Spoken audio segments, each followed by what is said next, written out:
Hi guys, Bigg Boss house లో ఇప్పటికే 3 వారాలు పూర్తి దామిని హౌస్ నుండి వెళ్లిపోయాక 4వ వారం నామినేషన్ ప్రక్రియ ఎంతో హాట్ గా జరిగింది.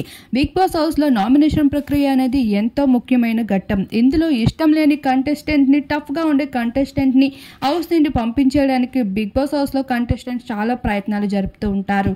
అయితే 3 వారాలని మనసులో పెట్టుకొని ఈసారి నామినేషన్ అంతే హాట్ గా జరుగుతూ వచ్చేసింది. పల్లవి ప్రశాంత్ అమర్దీపుల మధ్యన మరొకసారి అయితే బాడీ లాంగ్వేజ్ కోసం అయితే నామినేషన్ ప్రక్రియ మొదలైపోయింది. శోభా శెట్టి గౌతముల మధ్యన కూడా నామినేషన్ ప్రక్రియ చాలా హాట్ గా జరగడంతో పాటు శోభ పల్లవి ప్రశాంత్ కూడా నామినేట్ చేసుకుంటూ వచ్చేసింది. అయితే ప్రియాంక, శోభా శెట్టి, సందీప్ వీరందరూ ప్రిన్స్ ని టార్గెట్ చేస్తూ నీ కోపం మా అందరికీ ఎంతగానో విరుద్ధంగా మారుతుంది, నీ కోపమే నీ బలమని భావిస్తే హౌస్ లో ఉండాలని మాకు కూడా అనిపించడం లేదు అంటూ హౌస్ మేట్స్ అందరూ ప్రిన్స్ ని కూడా టార్గెట్ చేసుకుంటూ వచ్చేసారు. ఈసారి నామినేషన్ లోకి అమర్దీప్, రతిక, పల్లవి ప్రశాంత్, తేజ, శుభశ్రీ, గౌతమ్ వీరందరూ నామినేషన్ లోకి రావడం జరిగింది.